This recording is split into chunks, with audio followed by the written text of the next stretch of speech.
प्यारे गुरुजी के प्यारे सत्संग चैनल पर आप सभी का स्वागत है। इस चैनल पर गुरुजी के सत्संग सुनवाए जाएंगे जो कि हमें उन्हीं की संगत द्वारा प्राप्त हुए। सत्संग शुरू करने से पहले गुरुजी को कोटि कोटि प्रणाम और सारी संगत को जय गुरुजी। आज का ये सत्संग हमें गुरुजी की संगत द्वारा व्हाट्सएप पर ऑडियो फॉर्म में प्राप्त हुआ है। सत्संग शुरू करने से पहले मंत्र जाप करेंगे। ओम नमः शिवाय, शिव जी सदा सहाय। ओम नमः शिवाय, गुरुजी सदा सहाय। जय गुरु जी, शुक्राना गुरु जी। गुरु जी आपके चरणों में हमारा कोटि कोटि नमन। गुरुपा आपको अनंतम अनंतम बार शुक्राना गुरुपा। सभी संगत अंकल आंटियों को मेरा शुक्राना और हमारा शुक्राना सत्संग शेयर करने के लिए। आंटी जी आपको तहे दिल से शुक्राना। गुरुपा आपको और सभी संगत अंकल आंटियों को बहुत बहुत ब्लेस करें। गुरुपा हमारा अपने गुरुपा हम सभी के अंग संग सहाय रहें। अब मैं अपना शुक्राना सत्संग गुरुपा के स्वरूप के सामने अमृत वेले में गुरुपा के दिव्य महामंत्र जाप से शुरू करूंगी। ओम नमः शिवाय, शिव जी सदा सहाय। ओम नमः शिवाय, गुरु जी सदा सहाय। जय गुरु जी। संगत जी, क्या है ना, मैंने एक फॉर्म फिलअप करने का सोचा है और उसका एग्ज़ाम शायद बहुत जल्दी कंडक्ट होने वाला है, 1-1.5 महीने के अंदर। मतलब नोटिफिकेशन के आने के 2 महीने के अंदर वो एग्ज़ाम हो जाना है। तो अब टाइम भी बहुत कम है। करो या मरो की स्थिति है। मतलब करना है तो करो और नहीं करना है तो रोते रहो। और रोने से तो कुछ होगा नहीं, तो उससे अच्छा है करो। रोने से क्या होगा, खुद का ही नुकसान होगा। उससे अच्छा है कि करते हैं, पढ़ाई स्टार्ट करते हैं। तो ये जो मेरा एग्ज़ाम है, इसके लिए मैंने स्टेप बाय स्टेप बहुत प्रिपरेशन की थी। और इसका एग्ज़ाम बहुत पहले एक एग्ज़ाम हुआ था, उसको क्वालिफाई करने के बाद तब मुझे ये एग्ज़ाम देने का चांस मिल रहा है। तो वो क्वालिफाई करने के बाद क्या हुआ, बस उसी के बाद हमारे जीवन में ब्लैक मैजिक हुआ। फिर बहुत सारे हमारे जीवन में तांडव मच गया।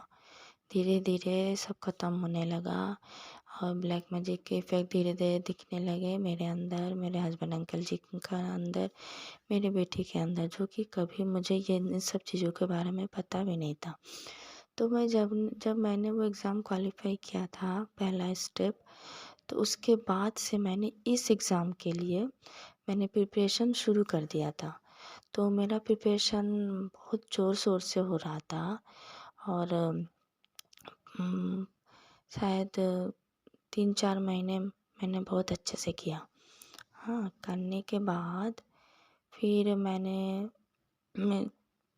मुझे फिर एक बहुत बड़ी बीमारी हुई, जिसके कारण मेरा पढ़ाई थोड़ा बंद रहा। और फिर जब मैं उस बीमारी से उठी, मतलब ये सब ब्लैक मैजिक का इफ़ेक्ट था। जब मैं बीमारी से उठी तो मेरे हस्बैंड अंकल जी का इकोनॉमिक प्रॉब्लम शुरू हो गया, बहुत ज़्यादा। उनका जॉब चला गया, इधर में हमारा जो खुद का फ्लैट था वो भी जाने वाला ही था। तो अब घर में पैसे की दिक्कत आ गई, तो फिर मैंने सोचा ट्यूशन स्टार्ट करती हूँ। तो मैंने ट्यूशन स्टार्ट किया।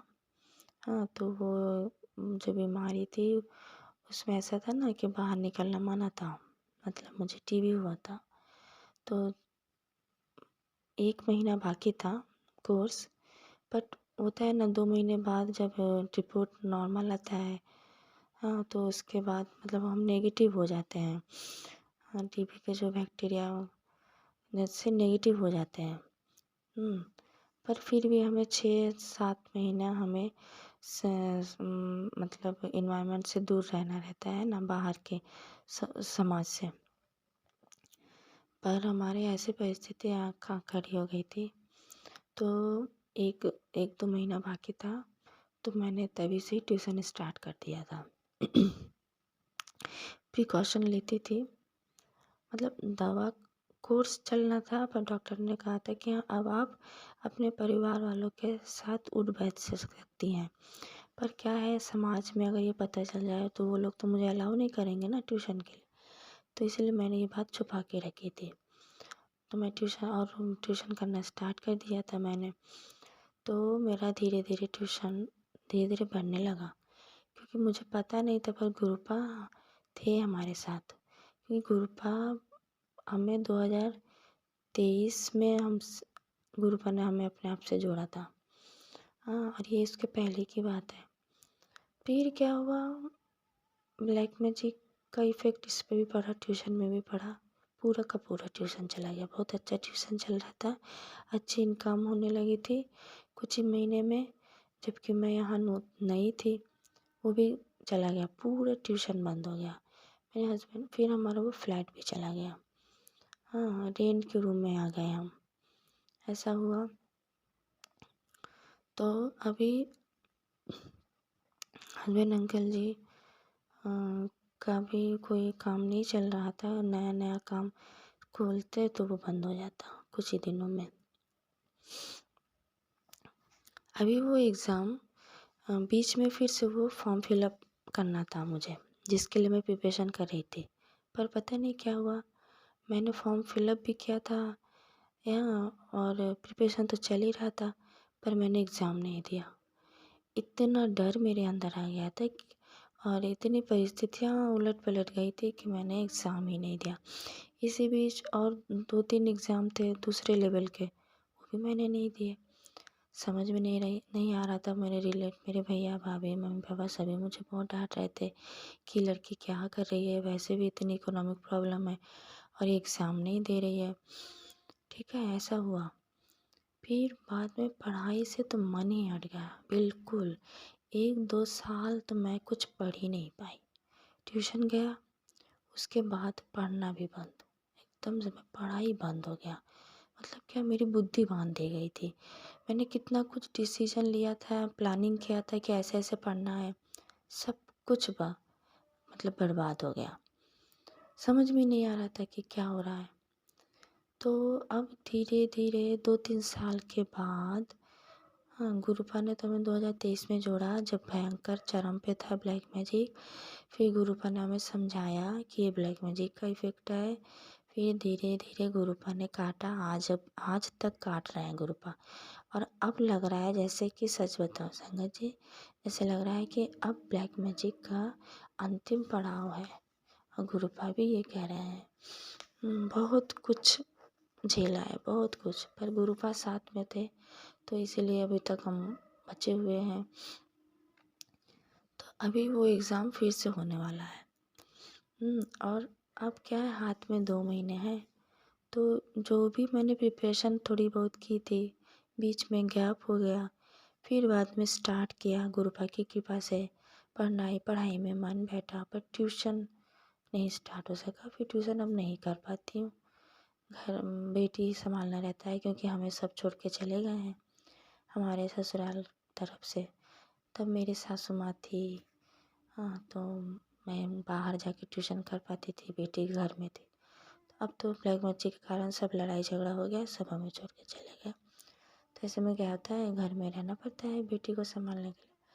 तो अब जब ट्यूशन बंद हो गया, तो अब नए से स्टार्ट करूँ और फिर सबसे बोलूँ कि आप सभी को हमारे घर में आना पड़ेगा। तो फिर हम तो अब रेंट के रूम में हैं, तो ऐसा घर चाहिए। तो गुरुपा ने ऐसा घर भी दिलाया, पर पता नहीं क्यों ट्यूशन नहीं स्टार्ट हो रहा है। तो ये भी शायद गुरुपा की ही कोई कृपा हो सकता है गुरुपा मुझे कोई दूसरे लाइन में ले जाना चाहते हो। जो भी होता है गुरुपा की कृपा से होता है। तो अब ये जो मतलब एग्ज़ाम की डेट आ गए हैं, तो मेरे ऊपर बहुत सारी दिक्कतें शुरू हो गई। तो मन ही मन मैंने कहा, अब जिसको जो करना है कर ले, पर एग्ज़ाम तो मैं दे के ही रहूँगी और एग्ज़ाम का प्रिपरेशन मैं करके रहूँगी। क्योंकि जब भी एग्ज़ाम आने वाले रहते हैं, इतनी भयंकर भयंकर प्रॉब्लम सामने आ जाती है। अभी कुछ दिन पहले मेरे हस्बैंड अंकल जी का एक्सीडेंट हो गया था, घर बैठ कर गए थे 15-20 दिन, और सारा काम सारा भार मेरे ऊपर आ गया था। तो जैसे तैसे मैंने एग्ज़ाम दिया, बट क्वालिफ़ाई नहीं कर पाई। अभी ये जो एग्ज़ाम आया है, हाँ, तो मुझे पता है, फ़ील हो रहा है जैसे कि कल मैंने पढ़ाई स्टार्ट किया, तो सुबह से भोर 5 बजे से इतने कुत्ते भौंक रहे थे, इतने कुत्ते लड़ाई कर रहे थे सुबह के टाइम। वो सुन के मेरा दिल दहल गया संगत जी, पढ़ ही नहीं पा रही थी। अच्छा, उसके बाद जब कुत्ते आवाज़ बंद करते तो बिल्ली रोना स्टार्ट कर देती। समझ रहे संगत जी। अच्छा, जब मैं अमृत वेला कर रही थी, तो अमृत वेले में मुझे ऐसा फ़ील हो रहा था जैसे कि मेरी बेटी की अजीब सी आवाज़ें निकल रही है। और मैं जब अमृत वेला करती हूँ, जब मैं मंत्र जाप करती हूँ, सभी संगत आंगन नाट्य जब करते हैं, तो क्या होता है ना, वो उठते तो हैं नहीं, अमृत वेला संभालने के बाद ही उठते हैं। तो मैं भी ऐसा करती हूँ, पर मंत्र जाप जैसे ही मैंने स्टार्ट किया, हाँ, वो भी बेटी के नाम का, क्योंकि बेटी को भी भड़काया जा रहा है, ब्लैक मैजिक किया जा रहा है, जिससे कि वो मुझे इतना डिस्टर्ब करे कि मैं पढ़ ही ना पाऊँ। वो मुझसे इतना लड़े कि मैं उसके साथ लड़ती रहूँ, पढ़ाई ना कर पाऊँ। ये सब मुझे समझ में आ रहा है, ये सब क्रिएट किया जा रहा है ब्लैक मैजिक के कारण। हाँ, जो कि ये सब गुरुपा कहते थे पहले, तो पहले समझ में नहीं आता था, अब समझ में आ रहा है। तो पर मैंने गुरुपा ने ये मुझे इंट्यूशन दिया कि पुत्र, बहुत प्रॉब्लम खड़ी होगी, पर मैं हूँ करने वाला, कराने वाला मैं हूँ, एग्ज़ाम कंडक्ट कराने वाला मैं हूँ, मैं ही सब कुछ कराने वाला हूँ। अगर तेरे लिए एग्ज़ाम अच्छा हो रहेगा, अगर उचित है तो जैसे भी हो मैं करा के ही रहूँगा, और अगर नहीं उचित है, कहीं दूसरी जगह कुछ है, तो मतलब गुरुपा के रजा में राजी रहना है बस। मैंने सब गुरुपा पे छोड़ दिया है। मन में अभी, क्योंकि गुरुपा ये भी कह रहे हैं कि पुत्र, तेरे जो बहुत दिनों का जो सपना था, वो मैं पूरा करने वाला हूँ। तो जब पूरा करने वाला गुरुपा है, तो कोई कितनी भी ब्लैक मैजिक करके मुझे मेरे एग्ज़ाम से हटाने की कोशिश करे, तो गुरुपा तो मैं शायद हट जाऊँ, है ना, मेरा कॉन्फिडेंस लो हो जाए, पर गुरुपा तो नहीं होने देंगे। तो इसीलिए मैंने सब गुरुपा पे सरेंडर कर दिया है, और मैं अब पढ़ाई मैंने स्टार्ट कर दिया है। पर अड़चन बहुत आ रही है, जैसे कि थोड़े पैसे की प्रॉब्लम हो रही है ना फॉर्म फिलअप करने में, फिर एक कोचिंग मैंने ऑनलाइन ज्वाइन करना था, तो उसको ज्वाइन करने में तो मैंने मतलब पैसे की व्यवस्था तो की, पर वो हाथ में नहीं आ रहा था। मतलब जैसे मेरे पापा ने बोला था कि हाँ मैं दूंगा, कि मेरे हस्बैंड के लिए थोड़ी प्रॉब्लम है, पर उनको टाइम नहीं मिल रहा है। उन्होंने बोला था कि हाँ मैं 2-3 दिन में आके दे दूंगा, पर उनको टाइम नहीं मिल रहा है, आ नहीं पा रहे हैं, काम कुछ ऐसा पड़ गया। तो ये सबसे बड़ी अड़चन है, पर गुरुपा ने इसको सॉल्व किया, मुझे हिम्मत दिया। मैंने अपने हस्बैंड अंकल जी को बोला, तो उन्होंने बोला ठीक है, अभी मैं व्यवस्था कर देता हूँ। मैंने कहा आप कर दीजिए, और बाद में पैसा तो मुझे मिलेगा, पर अभी नहीं मिल पा रहा है। उनका थोड़ा अभी जॉब थोड़ा मतलब उतना ठीक ठाक नहीं चल रहा है, पर गुरुपा ने ब्लेस कर दिया है, उनके जॉब के लिए भी बहुत बड़ी मुझे गुरुपा ने खुशखबरी दी है। वो भी मैं बाद में शेयर करूँगी, अभी मना है, पर इसके लिए गुरुपा को बहुत बहुत शुक्राना, तहे दिल से शुक्राना। इसीलिए कहती हूँ ना, आप कितनी भी अड़चन आए, गुरुपा आपको कोई भी बाधा नहीं आने देंगे, गुरुपा का ये कहना है। तो ये पैसे की प्रॉब्लम सॉल्व हो गई, मेरा फॉर्म फिलअप करने का और ये ऑनलाइन कोचिंग ज्वाइन करने का। संगत जी, ये सब गुरुपा की कृपा है। उसके आप पढ़ाई स्टार्ट कर रही हैं, तो थोड़ा बीच बीच में प्रॉब्लम आ रहा है, कैसा, बेटी को लेके। जैसे मैं फ़ोन में मुझे पढ़ना रहता है, और उसको भी थोड़ा फ़ोन देखना रहता है, तो उसको भी फ़ोन की नशा लगा दिया गया है ब्लैक मैजिक के कारण, जिसको मुझे चिल्ला चिल्ला के समझाना पड़ता है। तो मुझे पता है वो भी गुरुपा ठीक कर देंगे। तो अड़चनें तो बहुत आ रही हैं, आएंगी, बट मुझे प्रिपेयर रहना है, क्योंकि गुरुपा है, डरना नहीं है मुझे, किसी भी संगत अंकल आंटियों को अब नहीं डरना है। कोई भी अगर वो अपना काम स्टार्ट कर रहे हैं तो वह निश्चिंत होकर करिए। गुरुपा के रजा में राजी रहिए। गुरुपा हर चीज़ क्लियर कर देंगे। तो गुरुपा आपको बहुत बहुत शुक्राना, तहे दिल से शुक्राना। अब मैं अपना शुक्राना सत्संग यहीं विराम देती हूँ। ओम नमः शिवाय। शिव जी सदा सहाय। ओम नमः शिवाय। गुरु जी सदा सहाय। जय गुरु। अगर आप भी हमारे साथ अपना कोई सत्संग शेयर करना चाहते हैं तो आप भी अपना सत्संग हमें लिखकर या ऑडियो फॉर्म में रिकॉर्ड करके डिस्क्रिप्शन बॉक्स में दिए गए व्हाट्सएप नंबर या ईमेल आईडी पर भेज सकते हैं। गुरुजी की आज्ञा से उसे शेयर कर दिया जाएगा। और उन सभी संगत का शुक्राना जो हमारे साथ अपने सत्संग शेयर करते हैं। अगर आपको भी हमारे वीडियोज़ अच्छे लग रहे हैं और आप हमारे चैनल पर पहली बार आए हैं तो आप हमारा चैनल सब्सक्राइब कर सकते हैं और सब्सक्राइब करके बेल आइकन को ज़रूर प्रेस कर लें, जिससे आपको हमारे आने वाले वीडियोज़ की नोटिफिकेशन मिल सके। जय गुरु जी। ओम नमः शिवाय। शिव जी सदा सहाय। ओम नमः शिवाय। गुरु जी सदा सहाय।